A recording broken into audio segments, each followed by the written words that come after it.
Summer season सिर्फ गर्मियाँ नहीं लाता, वो लाता है अचार, पापड़, फिर चिप्स और शरबत बनाने की जो सीज़न है ना वो यही रहती है। तो आज मैं बनाने वाली हूँ गुजराती ट्रेडिशनल छुंदो, जो हम लोग तो थेपला, पराठा किसी के भी साथ खाते हैं। तो ये ना जनरली थेपले के साथ बहुत ही फेमस वाला एक मीठा अचार है। तो उसके लिए मैंने यहाँ पे 3 केजी जितना जो राजापुरी आम आता है ना वो लिया है। वो बड़ा बड़ा साइज़ में आता है, तो वो उससे हम पूरे साल के लिए अगर अचार बनाते हैं तो उससे अच्छा बनता है। तो ये ना हमें कैसा लेना है जो हार्ड हो एकदम, और उसमें कुछ भी क्रैक्स या वगैरह ना हो, वैसा वाला आम चूज़ करना है। तो मैं यहाँ पे ना ज़्यादा क्वांटिटी में बना रही हूँ, तो इस हिसाब से मेरे मेजरमेंट रहेंगे। आप अगर थोड़ी क्वांटिटी में बना रहे हो तो उस हिसाब से आपको मेजरमेंट लेने हैं। तो ये परफेक्ट एक मेजरमेंट है, मैं बता रही हूँ इसमें सारे। तो यहाँ पे 3 किलो आम मैं ले रही हूँ, और उसको ना मैंने उसको वॉश करके अच्छे से पोंछ के फिर उसके छिलके निकाल दिए, और उसको मीडियम साइज़ की जो ग्रेटर आता है ना उससे मैं ये सारे आम ना ग्रेट कर लूँगी। अगर आपको बड़ा बड़ा ग्रेट पसंद है तो उससे आप ग्रेट कर सकते हो, या फिर ये मीडियम साइज़ के भी कर सकते हो। ये सारा ही जो आम है ना उसको अच्छे से ग्रेट कर लेना है। तो ये ग्रेट होने के बाद ना उसका जो वज़न रहता है ना वो थोड़ा सा हल्का सा कम हो जाता है। पर हमें 3 किलो जो आम रहता है ना उस हिसाब से हमें अगर शुगर लेनी है। अब शुगर यहाँ पे ना 2 तरह की आती है। एक आती है बड़े बड़े जो टुकड़े रहते हैं ना साइज़ में, वो आती है, और एक थोड़े से छोटे रहते हैं। तो यहाँ पे हमें परफेक्ट छुंदो बनाने के लिए ना जो छोटी वाली शुगर आती है ना, चीनी, वो अगर हम लेंगे ना तो वो फटाफट से मेल्ट हो जाएगी और उसका रिज़ल्ट अच्छा आता है। तो यहाँ पे 3 किलो जो आम थे ना उसके सामने मैं 3 किलो और 300 ग्राम जितना शक्कर लूँगी। आपको मेजरमेंट ऐसे लेना है कि 500 ग्राम आम के सामने आपको 550 ग्राम जो है शक्कर लेनी है। तो उस हिसाब से आपको कैलकुलेट करना पड़ेगा।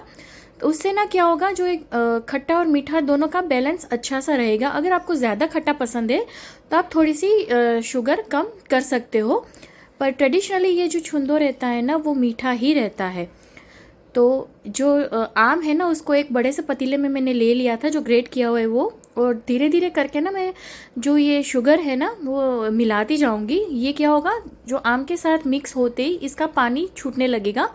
तो धीरे धीरे मैं मिलाती जाऊंगी ताकि वो एक साथ मिक्स होके मतलब अच्छे से एक फोम आ जाए।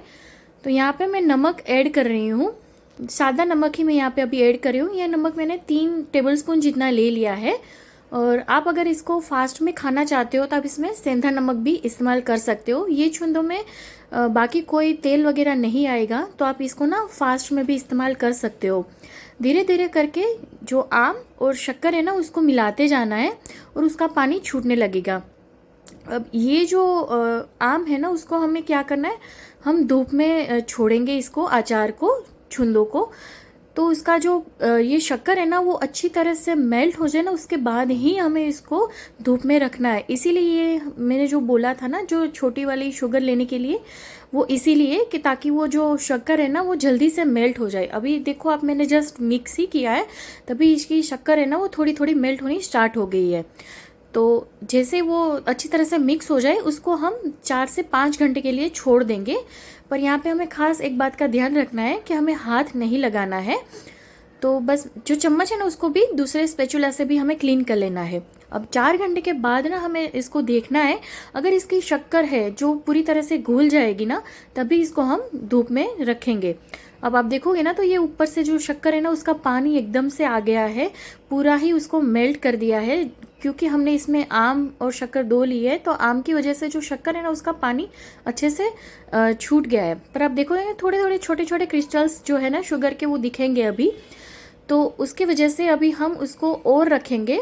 या तो आप इसको 4 से 5 घंटे और रख दें, या फिर अगर आप शाम को बना रहे हैं तो आप इसको ओवरनाइट भी रख सकते हो ढक के। अभी इसमें हम कुछ और मसाले ऐड नहीं करेंगे, सिर्फ शुगर और नमक, दो ही चीज़ें मैंने ऐड की है। अब मैंने इसको ओवरनाइट छोड़ दिया था क्योंकि मैंने इसको शाम में बनाया था तो उसको ओवरनाइट लिए छोड़ दिया था। तो आप देखोगे तो ये सारा ही जो शुगर है ना वो अच्छे से मेल्ट हो चुका है।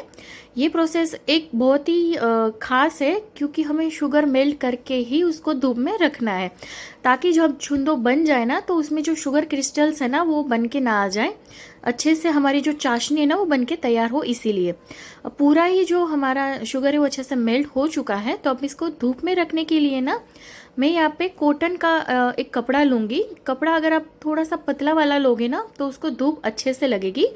तो यहाँ पे मोटा कपड़ा लेने से क्या होगा, धूप अच्छे से नहीं आएगी उसको। तो इसीलिए मैं यहाँ पे थोड़ा सा जो मलमल का कपड़ा रहता है पतला वाला, वो इसके अंदर कॉटन का मैंने इसमें लगा दिया और अच्छे से उसको बांध लूँगी। अब मैं यहाँ पे धूप में रख रही हूँ 4 से 5 घंटे के लिए, 3 से 4 दिन के लिए। तो आपके घर पे धूप कैसी आती है ना, उस हिसाब से आपको धूप में रखना है। अगर आपके घर में धूप या टेरेस में धूप जो आती है वो कम आती है तो आप उसको पूरे दिन के लिए भी छोड़ सकते हो। पर अगर आप में अच्छी घर में या टेरेस में या बालकनी में धूप अच्छी खासी आती है तो आप इसको ना 3 से 4 घंटे के लिए छोड़ दोगे तो वो अच्छे से बन के तैयार हो जाएगा। अब मैं इसको ना टेरेस पे रखने वाली हूँ। तो मेरे यहाँ तो ओपन टेरेस पे अच्छी खासी धूप आती है, तो मैं इसको ना 4 घंटे के लिए छोड़ती हूँ। अब जो साइड का कपड़ा था ना उसको भी अच्छे से बांध लेना है, ताकि जो चींटियाँ वगैरह है वो ना आए। अब धूप में देखो मेरे टेरेस पे ना अच्छी खासी धूप आ रही है, तो मैं सुबह 9 बजे उसको छोड़ती थी और उसको ना 1 या 1.5 बजे में इसको ले लेती थी। ये प्रोसेस ना हमें 3 दिन तक कंटिन्यू करना है। फिर 3 दिन के बाद हम इसको चेक करेंगे। अब उसको ना क्या करना है, हम जब अंदर घर पे ले लेंगे तब उसको कुछ छेड़ना नहीं है। हम जब दूसरे दिन उसको वापस रखेंगे ना तब इसको एक बारी हिला के हमें वापस उसको पैक करके, जैसे रखा था वैसे ही पैक करके धूप में रख देना है। ये प्रोसेस हमें 3 दिन करनी है। तो आप देखोगे ना तो उसको जो शुगर थी ना उसकी चाशनी अच्छे से बन के गाढ़ी हो चुकी होगी। अब यहाँ पे अगर आपको जो छुंदो है वो ज़्यादा गाढ़ा चाहिए तो आप उसको 1 दिन और रख सकते हो। पर जो है मैं तो यहाँ पे ऑर्डर के लिए बना रही थी, तो कस्टमर की डिमांड थी कि उनको चाशनी थोड़ी ज़्यादा चाहिए, इसलिए मैं यहाँ पे थोड़े से मतलब जो चाशनी है ना वो ज़्यादा रख रही हूँ। अब यहाँ आप देख सकते हो ना, यहाँ पे हमें कोई तार नहीं लेना है, बस जब हनी जैसा हमें टेक्सचर मिल जाए ना वैसा आप लोगे, वैसा ही चाहिए हमें। तो इसको थोड़ा सा और फ्लेवर देने के लिए मैं यहाँ पे 15 से 20 जितने लौंग ऐड कर रही हूँ और 10 से 12 जितना दालचीनी की जो स्टिक्स है वो ऐड कर रही हूँ। और जो जीरा है ना उसको सेका नहीं है, बस 1 टेबलस्पून जितना जीरा मैं यहाँ पे अच्छे से क्रश कर लूँगी। अब जो लौंग और दालचीनी है ना वो टेस्ट के साथ साथ हम एक प्रिजर्वेशन का भी काम करेंगे, प्रिजर्वेटिव का। तो उसमें जो चींटियाँ है वो उसको दूर रखेगा और लॉन्ग लास्टिक भी उसकी रहेंगी, सेल्फ लाइफ उसकी बढ़ जाएगी। तो जीरा को बस अच्छे से थोड़ी देर के लिए कूट लेना है और उसके अंदर ऐड कर देना है, उससे टेस्ट उसका अच्छा आएगा कूटने की वजह से। सारी चीज़ों को हम अच्छे से उसमें ऐड करके मिक्स कर देंगे, ताकि जो छुंदो है ना उसके अंदर जो ये फ्लेवर अच्छे से आ जाए लौंग और दालचीनी का। अब आप चाहो तो ये जो दालचीनी और लौंग है ना उसको स्किप भी कर सकते हो, पर उसको ऐड करने से वो एक अच्छा खासा प्रिजर्वेटिव का काम करता है। और मैं यहाँ पे ना अभी ऐड कर रही हूँ कश्मीरी लाल मिर्च, उससे कलर एकदम अच्छा आएगा, रेड आएगा, पर तीखा बिल्कुल भी नहीं लगेगा, क्योंकि ये छुंदो है वो छोटे बच्चे भी आसानी से खाते हैं और ये मीठा रहता है ना, तो इसमें तीखा डालने की ज़रूरत नहीं पड़ेगी।